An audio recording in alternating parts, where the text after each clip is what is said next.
Salut tout le monde, c'est Chris. Dans la vidéo d'aujourd'hui, nous allons parler de la polémique qui entoure actuellement le créateur de contenu, ex-membre de télé-réalité, candidat de télé-réalité, j'ai nommé Antoine Goretti. Il a participé à un podcast dernièrement qui a fait beaucoup parler parce qu'il est revenu sur un événement de sa vie qui l'a marqué, mais qui a dû marquer également la victime dans cette affaire. Il s'est mis à pleurer, beaucoup de gens l'ont pris par pitié en pitié, etc. Mais vous allez voir que les casseroles, il entraîne depuis un long moment maintenant. Écoutez, on va essayer de débunker tout ça ensemble si vous voulez bien. Donc si vous êtes intéressé, continuez à regarder. Bien évidemment, avant de commencer la vidéo, n'hésitez surtout pas à vous abonner et activer la cloche de notification pour être toujours au rendez-vous. Actualité, polémique, scandale, people, télé-réalité, storytime. Ici, on parle de tout. Et n'hésitez pas à faire un tour sur la page Tipeee et vous regardez la barre d'infos si vous souhaitez également avoir du cashback. Tout ça, c'est en barre d'infos. Ça fait les petits plaisirs et c'est bientôt la fin de l'année et ça permet également de promouvoir un peu plus la chaîne et de l'aider. Donc écoutez, voilà, checkez la barre d'infos, merci beaucoup. Je me suis un peu perdu dans les informations mais c'est pas trop grave. Merci à vous, on peut commencer. Bon, dans un premier temps, c'est la première fois que l'on parle de ce fameux Antoine Goretti. Qui est Antoine Goretti? C'est un ancien candidat de télé-réalité et qui a participé à notamment Les Marseillais ou encore La Villa des Cœurs Brisés. Et ça va maintenant faire 4 ans qu'il a disparu, entre grandes guillemets bien évidemment, des petits écrans, qui ne fait plus de télé, donc il s'est un petit peu reconverti si vous voulez sur Instagram en tant que créateur de contenu, mais également sur TikTok où il parle un petit peu d'actualité, où il réagit aux faits d'actualité. Quelque chose de très similaire à ce que je peux faire ou ce que d'autres confrères et consoeurs peuvent faire sur la plateforme YouTube, TikTok et j'en passe. Et c'est quelqu'un qui n'arrête pas de mettre très souvent son physique en avant. Il a un physique avantageux, il est musclé, c'est un bel homme, on va pas commencer à tergiverser là-dessus, mais le garçon quand même, il entraîne des casseroles. C'est-à-dire que c'est qu'une façade. On voit très rapidement qu'en creusant légèrement la première couche superficielle, on se rend compte que le garçon il est un petit peu perdu. Il essaie de devenir acteur, il essaie de jouer dans de la comédie ou faire du stand-up, enfin bref, il essaie voilà, de monter sur les planches, faire de la télé, etc. Et dernièrement, il nous avait posté une vidéo et vous allez voir, je trouve que cette vidéo à lui tout seul résume très bien qui il est. C'est-à-dire que le mec, pour sélectionner chaque petite case et cocher chaque petite case surtout, et pour se faire aimer du public, il va dire je suis contre ça, je suis contre ça, je suis comme ci, je suis comme ça, je vais aller parler sur les cassos de TikTok, je vais aller faire ci, je vais aller faire ça. Le mec en fait il se met en mode petit mini justicier, mais on se rend compte que il n'en a pas l'étoffe. Vous voyez ce que je veux dire? Vous allez vite comprendre avec la vidéo. Je vous laisse relever quelques petites informations et c'est un petit peu, si vous voulez, on va en parler juste après. Bref, on va pas tergiverser. Regardez la fameuse vidéo. Salut mon petit chat, on est lundi et c'est la Charmestes. Petite roulade. T'as vu, on est des bons influenceurs. On dort avec un micro. Avec 2 micros. Faut à peu près la même taille. Quel beau. Ça va mon petit amour. Aujourd'hui c'est l'armistice, ça veut dire la fin de la guerre. On va voir popper des racistes qui t'aiment pas parce que t'as trop de couleurs. En même temps ils sont pas très futés. Est-ce qu'on leur dit le programme de la semaine? Déjà d'une, faire un petit régime. J'ai 20 jours pour retrouver une taille de guêpe. Parce que j'ai un tournage de ciné et que je vais être torse nu. Et bon, comme Antoine il écoute rien, hier il a bouffé des chocolats. Et nous le chocolat, on n'aime pas trop. En fait, tout le monde me fuit dans la vie ou c'est comment? Moi aussi j'ai pas le droit au bonheur. On fait le programme de la semaine en faisant sa skincare. Ce soir, il y a les premiers épisodes de Cat Size sur TF1. Si vous êtes attentif, peut-être que vous allez me voir courser une des actrices principales dans la Tour Eiffel. Le début d'une grande carrière au cinéma, moi je vous le dis. Et vous inquiétez pas, même en devenant une grande star, je resterai toujours le même. Le soleil, il fait plaisir là, hein? Ce serait pas le début d'une incroyable carrière cinématographique pour Antoine Goretti? Sinon, cette semaine, gros événement encore une fois. Après la petite vie, quoi. Je continue à tailler des gens tranquillement sur TikTok quand ils le méritent. En tout cas, on vous embrasse les amis. Passez une bonne journée. Dans un premier temps, vous avez bien vu toutes ces fameuses choses qu'il était en train de pointer du doigt, toutes ces choses qu'il était en train de, si vous voulez, un petit peu combattre. Il a totalement raison sur le fond, sur la forme, etc. C'est juste sa façon à lui de faire qui n'est pas correcte. C'est, comme je vous dis, il essaie de cocher toutes les cases pour rentrer dans le cœur des gens et pour que les gens se disent « Ah, mais c'est quelqu'un de trop gentil, c'est presque un socialiste, regardez-le, il est trop beau ». C'est-à-dire qu'il va dire, bien évidemment qu'il faut combattre le racisme, on est bien d'accord. Il va dire, on va aller décommer du raciste ou encore, regardez, je vais parler des gens problématiques sur TikTok ou je vais faire ci, je vais faire ça. Nous, on n'aime pas les gens comme ça, on n'aime pas les grossophobes, on n'aime pas les comme ci, on n'aime pas les comme ça, on est woke. Et si vous voulez, ça représente tellement, en fait, le mec il est sur tous les fronts qu'il ne sait même plus où il est. C'est-à-dire qu'il essaie tellement de faire plaisir aux gens qu'on ne sait même pas qui il est. Je ne sais pas si vous voyez ce que je veux dire et si c'est clair ce que je veux dire. C'est-à-dire que le mec, il essaie vraiment de faire plaisir à tout le monde, mais honnêtement, quand on voit ce qu'il a dit, ce qu'il a pu faire dans le passé, eh ben permettez-moi d'en douter. Permettez-moi de me dire que ce mec-là, c'est une vraie usurpation, c'est une vraie, c'est pas usurpation le bon terme, c'est quelqu'un qui, vous allez comprendre, bref. Vous allez vite comprendre. Il a fait dernièrement aussi une vidéo, ce qui est assez drôle, vraiment cette vidéo est assez drôle, il a fait dernièrement une vidéo concernant l'affaire Nekfeu. Ce qui se passe, nous-mêmes on avait fait une vidéo sur cette chaîne, on en avait parlé très brièvement, enfin brièvement, on a fait une vidéo d'une trentaine de minutes. Nekfeu étant accusé, je vous le rappelle, par son ex-femme de VSS et j'en passe. Si vous voulez, hein, vous allez checker la vidéo. Et le mec va avoir quand même le toupet de venir un petit peu pointer ce comportement du doigt et venir nous dire que ça c'est pas bien, il a pas bien fait Nekfeu quand même, je sais pas quoi. On se rappelle bien évidemment toujours présomption d'innocence, etc. Mais sur le fond, encore une fois, on est d'accord avec lui. Sauf que, regardez la vidéo, dans un premier temps, regardez la vidéo, et je n'arrive pas à décrire, si vous voulez, sa façon de faire, sa façon d'agir, parce que ça sonne tellement faux. Encore plus faux que la bouche de Maeva Guénam, c'est pour vous dire, vraiment. Bref, regardez. Je comptais faire une vidéo sur Chris Brown, mais là, ça vient de tomber ce matin. Et je vous avoue que je suis totalement sur le cul. L'ex-femme du rappeur Nekfeu aurait porté plainte contre lui pour des faits de viols conjugaux pendant 4 ans. Si on m'avait dit qu'un jour je ferais une vidéo sur Nekfeu, un artiste que j'ai écouté et aimé, mais que je peux plus écouter ni aimer, en fait, nous on sépare pas l'homme de l'artiste à part à la hache, hein, la vérité. Donc l'avocate de l'ex-femme de Nekfeu a fait un communiqué de presse dans lequel elle dit que son ex-femme est partie suite à des violences physiques, des violences psychologiques et des viols conjugaux. Elle est partie alors qu'elle était enceinte de 5 mois. C'est bien beau de chanter l'amour. Je m'attendais pas du tout à ça venant de ce mec-là. Je me suis dit, il a toujours semblé très éveillé, très conscient des problèmes qu'il y a dans ce monde et j'aurais jamais misé 1 euro sur le fait que ce mec-là puisse être un agresseur. Apparemment, l'ex-femme de Nekfeu veut rendre cette accusation publique parce qu'elle vit dans la peur de ce qu'elle dit depuis des années. Et elle vivrait avec un stress post-traumatique suite aux violences qu'aurait fait Nekfeu à son encontre. Et elle est partie quand même pour protéger son bébé. Il faut quand même préciser que pour l'instant, il n'y a aucune enquête judiciaire qui a été ouverte. Il y a simplement le communiqué de presse de l'avocate de l'ex-femme de Nekfeu qui nous atteste des violences qu'aurait perpétré Nekfeu à son égard. Comme il n'y a pas encore de jugement ouvert, il n'est pas présumé innocent, il est innocent à date. Mais quand il va y avoir un jugement qui va s'ouvrir, obligatoirement, là on pourra parler de présomption d'innocence. Venez, on va arrêter de brandir ça à tout va. De toute façon, c'est que la justice qui le présume innocent, c'est pas nous, c'est pas moi, c'est pas vous. Nous en vrai, on n'a rien à voir dans la présomption d'innocence. Et suite à cette information qui vient de sortir et qui a été vérifiée par des journalistes compétents, j'ai réécouté quelques chansons de Nekfeu. Je vous laisse réécouter Le bruit qui court par exemple. Et même certains vont me dire que ça va trop loin, il y a quand même des chansons qui prennent quand même un autre sens une fois qu'on sait ce qui s'est passé. Typiquement la chanson Yummy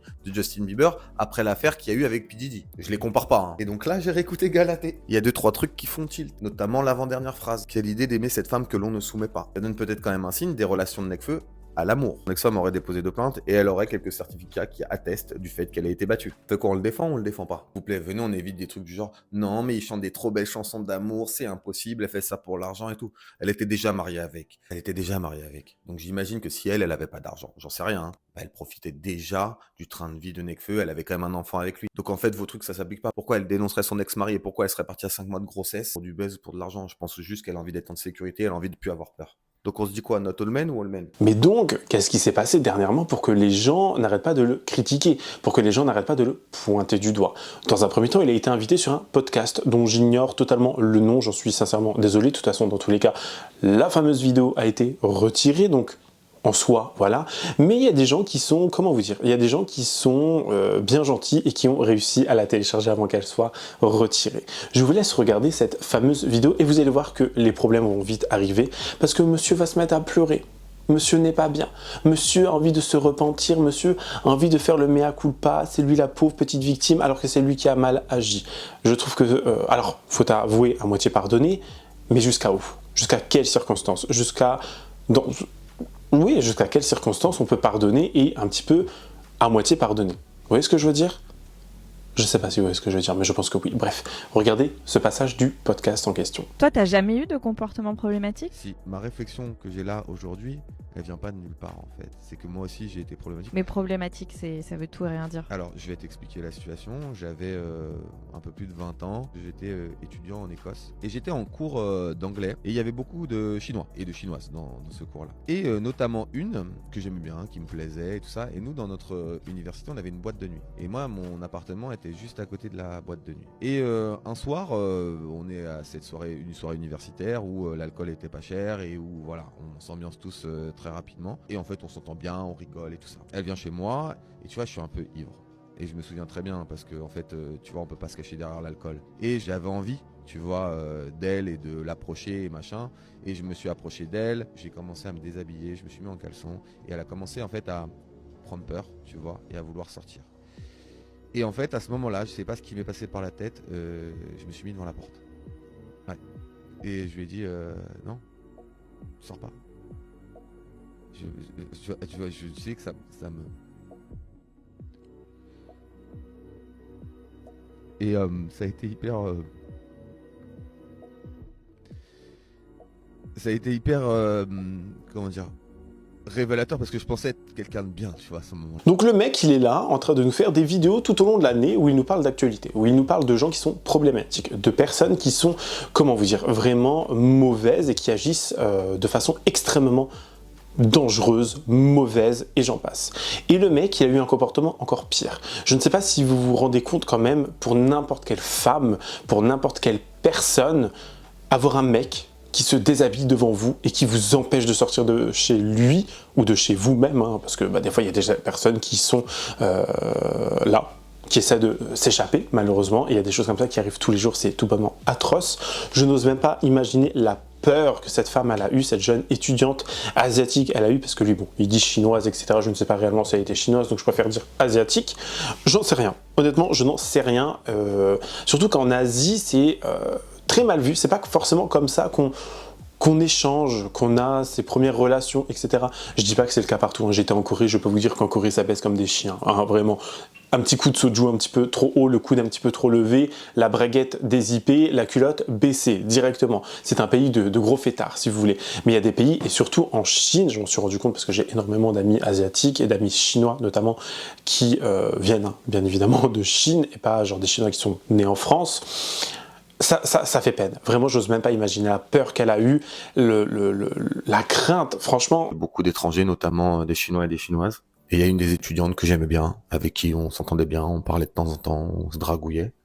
Et on avait une boîte de nuit dans l'univers. Je n'ai vu personne soulever le fait que la jeune fille qui s'est fait agresser par Antoine Goretti était une jeune fille asiatique étrangère. Ce n'est pas un détail de l'histoire. C'est très important de préciser qu'elle était asiatique et qu'elle se trouvait dans un pays qui n'était pas le sien. Des hommes blancs, cisgenres, hétéros qui vont dans un pays et qui se permettent d'agresser des jeunes filles étrangères, ça arrive tout le temps. On vous déteste, vraiment, on ne vous aime pas. J'ai fait une autre vidéo sur mon compte sur Antoine Goretti pour expliquer pourquoi est-ce qu'il n'avait pas sa place dans la lutte féministe. Bien que les hommes aient leur place dans la lutte féministe, il est vrai, mais pas de cette manière-là. J'y ai indiqué des lectures afroféministes parce que d'un point de vue intersectionnalité, c'est très intéressant et c'est ce qu'on a de mieux. C'est très important de voir la couleur des gens et c'est très important de comprendre pourquoi est-ce qu'une personne privilégiée qui s'en prend à une personne qui représente plusieurs minorités. D'un point de vue sociologique, ça soulève 4 choses qui sont très intéressantes et indissociables de l'histoire. En face, on a un homme qui a un petit peu trop bu, cisgenre, blanc, hétéro. Voilà, je sais pas ce qu'il y a de plus à rajouter. Les personnes asiatiques, nous sommes une minorité silencieuse. C'est très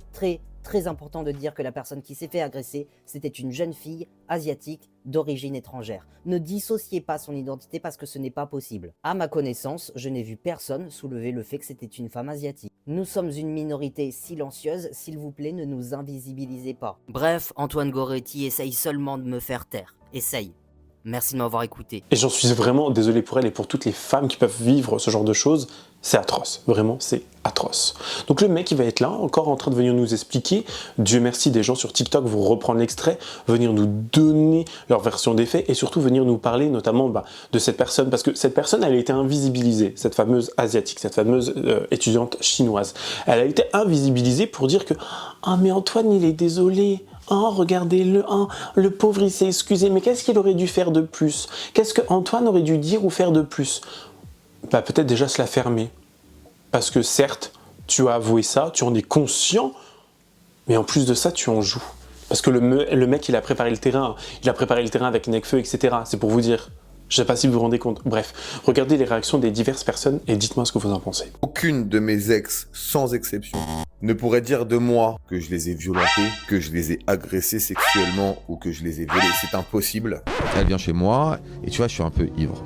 Et j'avais envie, tu vois, d'elle et de l'approcher et machin. Pas pour me faire mousser, mais avant moi, il y en a pas beaucoup des mecs hétéros qui ont ouvert leur gueule pour parler de combat sur l'inclusivité, sur la communauté LGBTQIA+, sur le féminisme et sur tout le reste. Même s'il faut l'avouer, derrière ce corps très musclé, il y a quand même un ego qui est parfois très important. Ma manière de penser, ça me rend sexy, ça c'est réel. Et je me suis approché d'elle, j'ai commencé à me déshabiller, je me suis mis en caleçon et elle a commencé en fait à prendre peur, tu vois, et à vouloir sortir. À ce moment-là, je sais pas ce qui m'est passé par la tête, je me suis mis devant la porte. Et je lui ai dit, non, tu sors pas.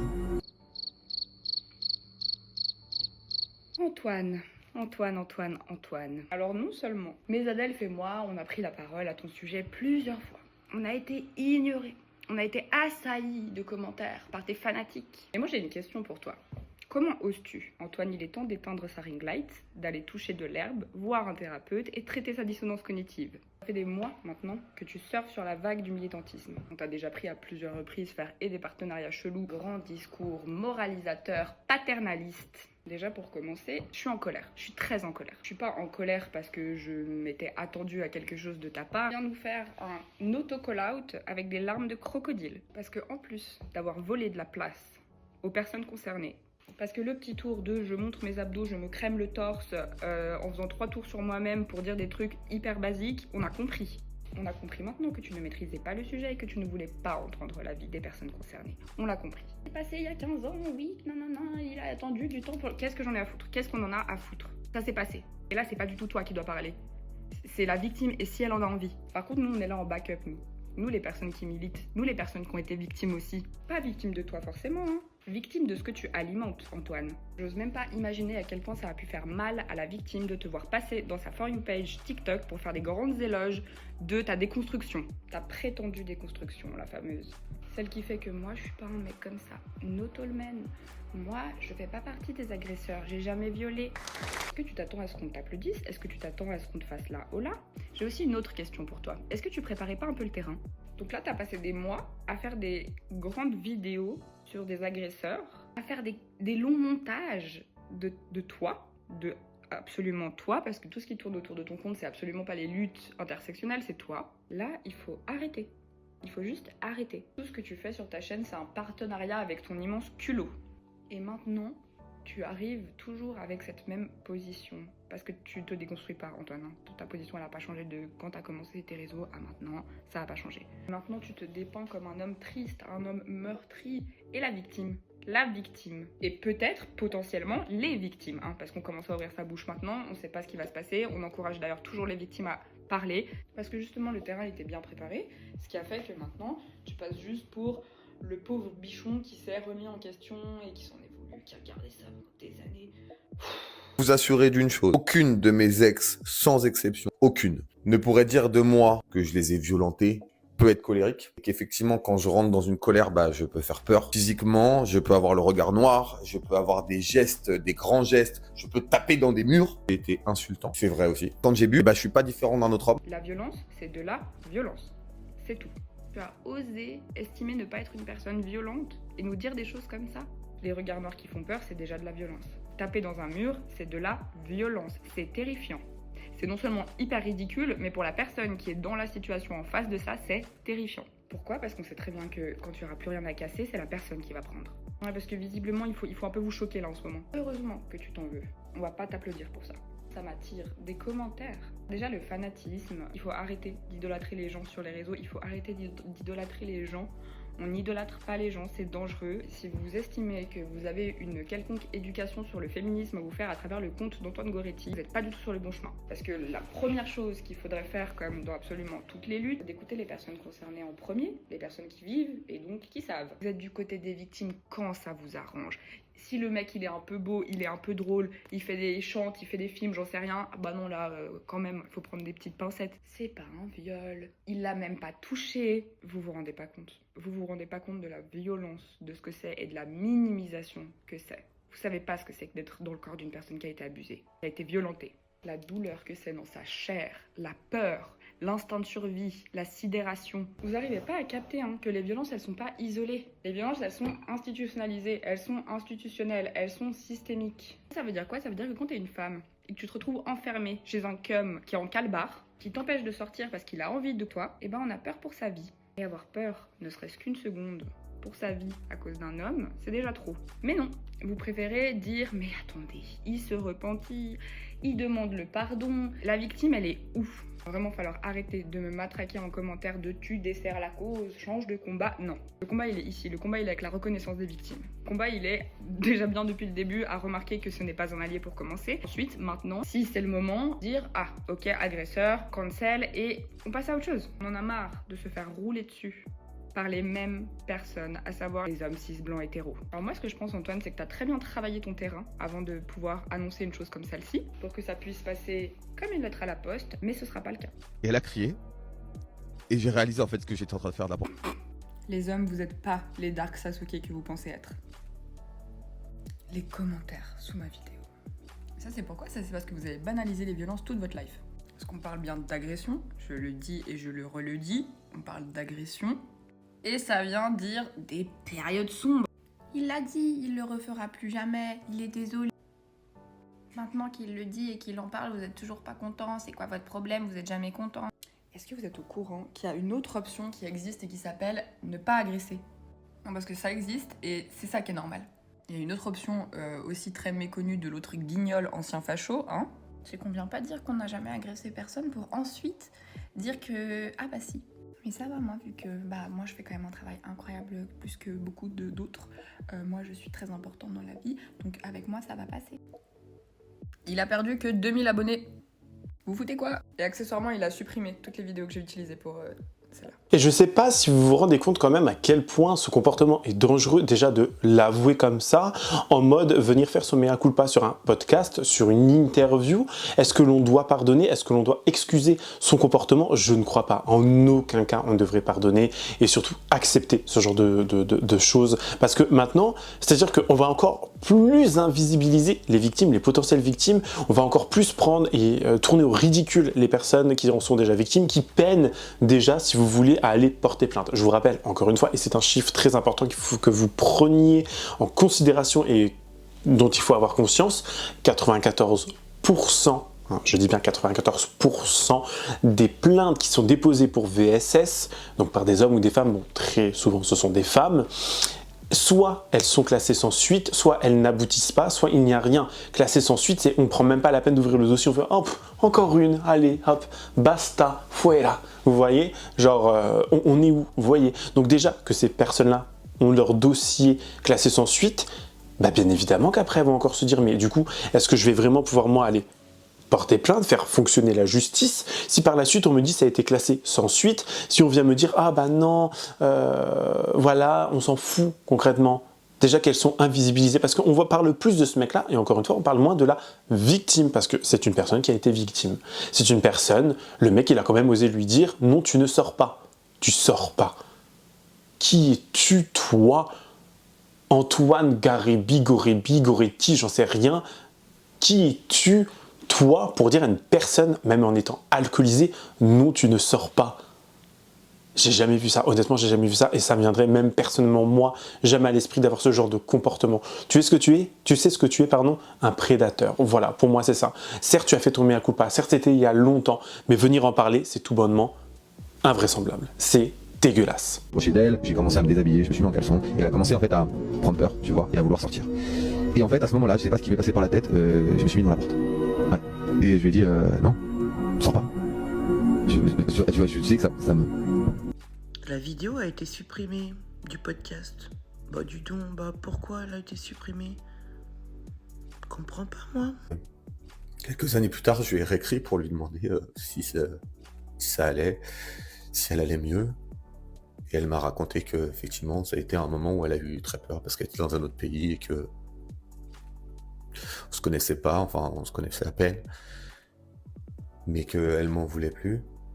Moi, c'est une histoire à laquelle je pense régulièrement parce que j'ai été un de ces agresseurs que je m'emploie à essayer de dénoncer ici. Et je cherche vraiment pas le pardon, je cherche juste à expliquer en fait ma remise en question et comment j'ai su qu'à ce moment-là, moi aussi j'étais un agresseur. Mais remise en question ou pas, on s'en carre l'oignon en fait. C'est que t'as un problème psychologique que tu dois traiter. C'est pas une remise en question. Là, c'est un gros problème psychologique et ouais, non, plein de gens ne te pardonneront jamais. Voilà. Et même si la victime te dit que ça va mieux, ça n'ira pas à cause de toi. Voilà. Regardez-moi les commentaires qu'il reçoit sous sa vidéo, parce qu'il a fait une vidéo pour s'expliquer évidemment. Et donc les gens lui disent que c'est bien, qu'il a bien fait de se remettre en question et que c'est déjà pas facile d'assumer. Foutez de ma gueule. Donc un agresseur a quand même du soutien. Mais où va le monde? Moi j'ai même... Voilà, c'est bon. Je viens de me réveiller, je suis au café, mais je crois que je vais me déconnecter pour la journée. Putain, ça me dégoûte ça. Les commentaires sous cette vidéo démontrent comment certaines femmes, vous avez le cerveau complètement ravagé ici. Première question, vous êtes qui vous pour l'excuser à la place de la victime? En fait, ce mec nous explique qu'il y a des années auparavant, c'était un agresseur. Ce qui, à mon sens, personnellement, est choquant, c'est que dans les commentaires, on retrouve énormément de femmes qui se permettent d'écrire des « on t'excuse »,« oh c'est bon, au moins lui il assume », etc. etc. Donc imaginez-vous, vous êtes victime d'une agression, vous avez été victime d'une agression, et vous voyez sur les réseaux votre agresseur qui fait un mea culpa, et vous avez des personnes dans les commentaires, dans le plus grand des calmes, qui l'excusent à votre place. Vous connaissez l'expression « faut avouer à moitié pardonner » ? En fait, là, on est clairement là-dedans. Parce qu'il faut savoir que ce type de comportement, en fait, a des conséquences, notamment sur les victimes. Les conséquences de ce type d'action sur les réseaux, c'est que demain, la victime ne se sentira plus légitime de lui en vouloir. Pourquoi? Parce que la masse aura voulu que ce dernier soit pardonné. Je vous jure, c'est un truc de zinzin. Ça veut dire, demain, une femme qui était victime d'une agression, on va avoir des idiotes qui vont venir lui dire « Oh, c'est bon, il s'est excusé. Ouais, mais toi, au moins, il est venu genre l'avouer. Estime-toi heureuse. Parce que le mien, il a rien dit. Ouais, mais c'est bon, en plus, il est beau. C'est bon, quoi. » Ça soulève également une autre question. La question du beauty privilège. Parce que oui, le beauty privilège s'applique également dans le cas où vous êtes un agresseur. En tout cas, cette vidéo pourrait durer encore longtemps. On pourrait en parler vraiment encore extrêmement longtemps. Mais... je pense qu'il y a assez de matière, voilà, on va pas accabler plus le garçon qui ne l'est déjà. Certes, peut-être que c'est une bonne chose qu'il en ait parlé, certes, c'est peut-être une bonne chose qu'il ait pris la parole et qu'il s'est avoué, qu'il a avoué avoir eu un comportement extrêmement problématique. Je n'en sais trop rien, honnêtement, mais pour moi, je trouve que c'est quand même extrêmement dangereux comme comportement.